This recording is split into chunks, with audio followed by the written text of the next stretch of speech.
नमस्कार दोस्तों, मैं ऋषभ मिश्रा आज आपके बीच में फिर से आ गया हूँ अपने टॉपिक को आगे कंटिन्यू करने के लिए और आप सभी लोगों का अपने चैनल पर हार्दिक स्वागत करता हूँ। आज हम डिस्कस करेंगे ग्राफ के बारे में, ग्राफिकल रिप्रेजेंटेशन ऑफ डेटा, आंकड़ों का आलेखी प्रस्तुतिकरण। इससे पहले अगर आप हमारे चैनल एजुकेशन प्लांट में पहली बार आए हैं तो प्लीज़ चैनल को सब्सक्राइब जरूर कर दीजिए और साथ में पास में लगे हुए बेल आइकन को ऑल पर सेट कर दीजिए, जिससे किसी भी प्रकार का नोटिफिकेशन या अपडेट या कोई मोटिवेशनल थॉट आपसे मिस नहीं होगा। और वीडियो पसंद आए तो उसे लाइक करके शेयर जरूर करिएगा। तो देर ना करते हुए आइए शुरुआत करते हैं। बात हम करते हैं 2 डायमेंशनल ग्राफ की, जिसमें X axis and Y axis होता है। 3 डायमेंशनल में X axis, Y axis and Z axis तीनों होता है, जिसमें लेंथ, ब्रेथ एंड हाइट हम सब कुछ लेते हैं। बट 2 डायमेंशनल में सिर्फ आपका X axis and Y axis होता है, जिसका बेसिक हम पिछले वीडियो में तुम लोगों को जब हमने ट्रिग्नोमेट्री की क्लास पढ़ाई थी तब उसमें हमने उसका बेसिक बताया था, कहाँ फर्स्ट क्वाड्रेंट होता है, second quadrant, third and fourth.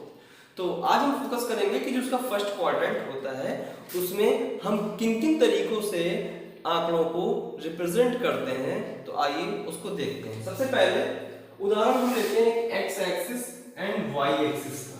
ठीक है, ये जो आपकी क्षैतिज लाइन होती है ये होती है एक्स एक्सिस हॉरिजॉन्टल, और जो वर्टिकल यानी कि ऊर्ध्वाधर लाइन होती है ये होती है वाई एक्सिस। यहाँ पर हम 2 तरीके के वेरिएबल लेते हैं। जैसे हमारे पास 2 वेरिएबल हैं, जिसमें से एक होता है डिपेंडेंट वेरिएबल, एक होता है इंडिपेंडेंट वेरिएबल। तो हम कोशिश ये करते हैं कि हम एक्स एक्सिस पर इंडिपेंडेंट वेरिएबल को रखते हैं और वाई एक्सिस पर डिपेंडेंट वेरिएबल को रखते हैं। ये चीज हमेशा याद रखिएगा। कोई भी चीज ग्राफ के लिए सबसे पहले ये इंपॉर्टेंट होता है कि हम एक्स एक्सिस पर इंडिपेंडेंट वेरिएबल लें और वाई एक्सिस पर हम डिपेंडेंट वेरिएबल लेंगे। अब ये चीज भूलिए ना, आप इसको याद रखने की एक छोटी सी ट्रिक भी बता देते हैं। कोई भी चीज किसी सरफेस पे खड़ी है, आप ये सरफेस नीचे से हटा लीजिए, वो चीज गिर जाएगी। मतलब ये वाई एक्सिस एक्स एक्सिस पर डिपेंड है, टिकी हुई है ना। तो ये हो गया डिपेंडेंट वेरिएबल, ये कहीं टिका नहीं है, ये बिल्कुल स्वतंत्र है, फ्री है, इसीलिए ये हो गया इंडिपेंडेंट वेरिएबल।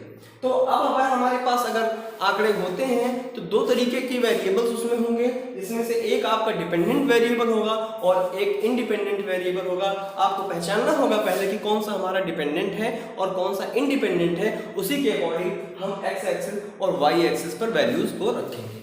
दूसरी सबसे इंपॉर्टेंट चीज होती है ग्राफ बनाने से पहले स्केल। स्केल का कहीं पर भी हमारे जीवन में बहुत महत्व होता है। चाहे हमें ज्योग्राफी में कोई मानचित्र ड्रॉ करना हो, मैप बनाना हो, या फिर हमें ग्राफ बनाना हो, तो हमें वहां पर भी स्केल की जरूरत होती है। जहां पर आंकड़ों की क्वांटिटी बहुत ज्यादा होती है तो वहां पर हम स्मॉल स्केल का प्रयोग करते हैं, और जहां पर आंकड़ों की क्वांटिटी कम होती है वहां पर हम लार्ज स्केल का प्रयोग करते हैं।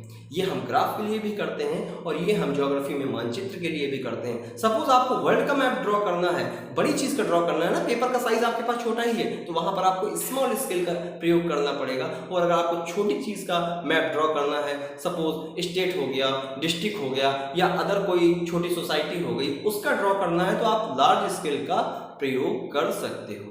फिलहाल यहाँ हम आंकड़ों की बात कर रहे हैं कि जहां पर क्वांटिटी आंकड़ों की कम होती है वहां हम लार्ज स्केल, और जहां पर क्वांटिटी ज्यादा होती है वहां हम स्मॉल स्केल का प्रयोग करते हैं। अब स्केल के लिए हम एक्स एक्सिस और वाई एक्सिस दोनों को अलग अलग प्रेजेंट करते हैं कि हम एक्स एक्सिस पर कैसी स्केल ले रहे हैं और वाई एक्सिस पर कैसी स्केल ले रहे हैं। ये डिपेंड करता है हमारे डेटा पर कि हमारा डेटा किस टाइप का दिया हुआ है, उसकी रेंज क्या है, और हमको किन के बीच में कितने कितने सेंटीमीटर की डिस्टेंस पर इसको प्रेजेंट करना है। क्योंकि हमें पेपर साइज का भी ध्यान रखना है। ऐसा भी ना हो कि हमारे छोटे से साइज में पूरा ग्राफ आ गया और बाकी का पेपर खाली रह गया, क्योंकि वो देखने में सही नहीं लगेगा। और ऐसा भी ना हो कि कि हमारे लिए पेपर कम पड़ गया, हमने इतनी स्केल ले ली। तो पहले आप ऐसी कोशिश करिए कि रफ वर्क प्रैक्टिस करने के लिए आप रफ वर्क कर सकते हो। पहले आप ड्रॉ करके देखिए, उसके बाद जितने में आपका ग्राफ सेट हो जाए आप वही चुपचाप से स्केल आप यहाँ पर रख सकते हो। तो स्केल के लिए हम अलग अलग दोनों एक्सिस की बात करते हैं। स्केल सबसे पहले ऑन एक्स एक्सिस, हम जब एक्स एक्सिस पर लेंगे तो हमारे पास हम देख लेंगे एक एक सेंटीमीटर के जो बॉक्स होते हैं, ग्राफ पेपर पे आपके ऑलरेडी बॉक्स बने होते हैं, नहीं तो आपको प्लेन पेपर पर अपने हिसाब से उसको नाप करके स्केल रखनी पड़ेगी, उससे मेजरमेंट करके आपको लेना होगा।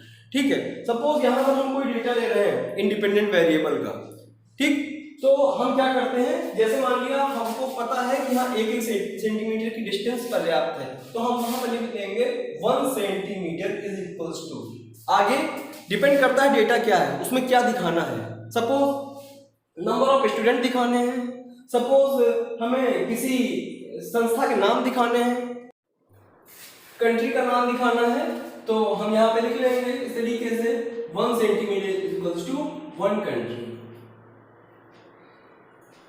ठीक, अगर मान लिया हमें पॉपुलेशन की बात करनी कि हर कंट्री की इस ईयर में कितनी कितनी पॉपुलेशन थी, तो हम वहां पर उसको वाई एक्सिस पर लेंगे जहां हम पॉपुलेशन को प्रेजेंट करेंगे ऑन वाई एक्सिस, तो वहां पर अब डिपेंड करेगा मेरे पास आंकड़े का साइज कितना है ना, तो वहां पर हम 1 सेंटीमीटर, आप 2 भी ले सकते हो, 3 भी ले सकते हो, 5 भी ले सकते हो, ये आपके आंकड़ों के ऊपर है कि आपका ग्राफ का पेपर का साइज भी सही रहे और कोई प्रॉब्लम ना आए। तो वहां पर आप इस तरीके से दिखा सकते हो 1 centimetre equal to 1 crore 1 CR, तो इसका मतलब 2 सेंटीमीटर 2 करोड़ 3 करोड़ 4 करोड़ है ना, इस तरीके से पॉपुलेशन के बारे में आप बता सकते हो 10 करोड़ 20 करोड़ जितना भी 100 करोड़।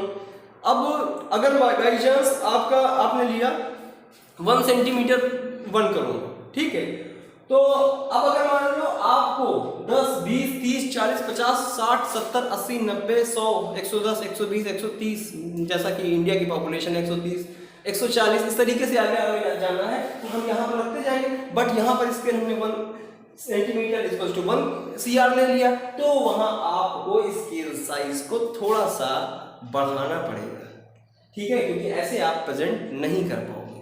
तो यहाँ पर हम क्या करेंगे 1 सेंटीमीटर को अगर 10 करोड़ लेंगे तब आपके डेटा भी आ जाएंगे आराम से, ठीक है, तब भी आपको लग रहा है कि नहीं ये हमारा नहीं आ पाएगा, तो आप इसको 20 कर दीजिए, 1 सेंटीमीटर को 20 CR आप दिखा दोगे, ठीक है, 20 आ पाया आप 50 दिखा दीजिए। अगर आपको ये लग रहा है कोई आंकड़ा 100 से नीचे नहीं है, सपोज 100 से नीचे नहीं है, 100 है, फिर 110 है, 120 है, 130 है, 140 है, इस तरीके से है, तो आप मान लो यहाँ पर 100 कर रहे हो, 110 120 130 140 150, ठीक, यहाँ तो 0 होता है ना, और आपने क्या ले लिया 1 सेंटीमीटर इक्वल टू 10 CR, मतलब ये देखो 10 का गैप 10 का गैप 10 का गैप 10 का गैप 10 का गैप 10 100 का गैप।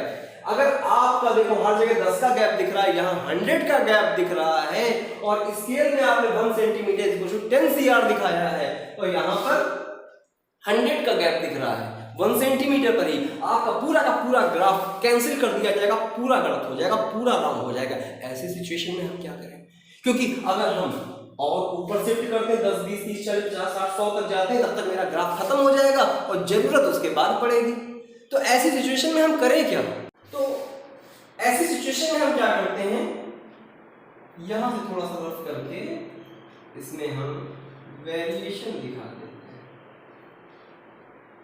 ठीक, स्प्रिंग की तरीके से बनेगा, और ये वेरिएशन हमें बता देगा कि जो भी गैप है वो इसी बीच में आ गया। अब आपका का पूरा ग्राफ सही हो जाएगा। यहाँ पर हम कंट्रीज के नाम लिख देंगे और यहाँ पर हम इनके डेटास को प्रेजेंट कर देंगे। अब हम इसको प्रेजेंट कैसे करते हैं, हमारे पास प्रेजेंट करने के कई मेथड होते हैं कि किन किन ग्राफ फॉर्म में हम उनको प्रेजेंट करेंगे। तो आइए जानते हैं किन किन टाइप से हम प्रेजेंट करते हैं। ग्राफ को हम किन किन तरीकों से प्रेजेंट करेंगे वो आपके सामने हमने यहाँ पे रखा हुआ है। सबसे पहले हम बात करते हैं लाइन ग्राफ की। लाइन ग्राफ में हम एक्स एक्सिस पर इंडिपेंडेंट वेरिएबल और वाई एक्सिस पर डिपेंडेंट वेरिएबल रखेंगे और उसी के सामने पहले पॉइंट बना देंगे और फिर लास्ट में चुपचाप से केवल क्या करना है, लाइंस को ड्रॉ कर देना है, बस इसीलिए इसको लाइन ग्राफ बोलते हैं।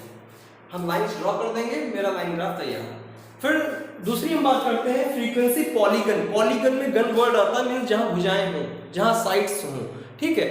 तो यहां पर हम क्या करते हैं, सारे डॉट्स को लाइन से नहीं गिनाते हैं, यहां इसको जीरो से स्टार्ट करते हैं, इन सारे डॉट्स को सीधी रेखा में मिलाते चले जाते हैं, मींस गन्स बनाते हैं, साइड्स बनाते हैं, मिलाते चले जाते हैं। लेकिन इसमें एक चीज ध्यान देने वाली बात यह है कि इसमें हमें एंगल्स का भी पता चल सकता है। ये देखिए, यहां से हम एंगल्स भी निकाल सकते हैं। जहां पर भुजाएं होंगी, साइड्स होंगी, वहां पर एंगल्स भी निकाले जा सकते हैं। इसीलिए इसको फ्रीक्वेंसी पॉलीगन बोलते हैं। सेम डॉट को हम स्मूथली ड्रॉ करें, हम कोई स्केल का सहारा ना लें कि उसको हम लाइन खींच रहे हैं, सिर्फ स्मूथली ड्रॉ करें। मींस ये सारी जो एंगल्स हैं इसको रिमूव करें। तो उसको रिमूव करने के लिए हमें थोड़ा सर्कुलर फॉर्म यूज करना पड़ेगा। इसीलिए इसको स्मूथली ड्रॉ किया गया, जहां पर ये जो एंगल्स हमारे मैप हो गए।